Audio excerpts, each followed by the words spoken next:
The last few weeks, America has been experiencing an extreme weather crisis, not like we have ever experienced before. Catastrophic lows and highs in temperatures, with today's weather at a staggering 108 degrees in Fahrenheit. It's 25 degrees below.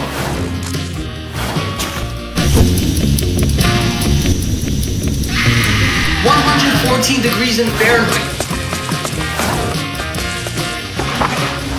It's 31 degrees below.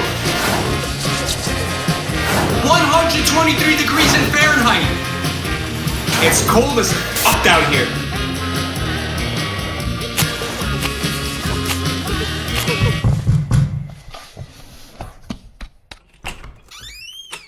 Hey.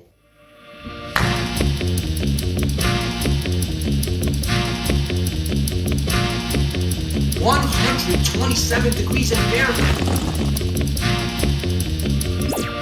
Even a weather crisis with Platinum won't be a problem. Residential and commercial air conditioning and heating services.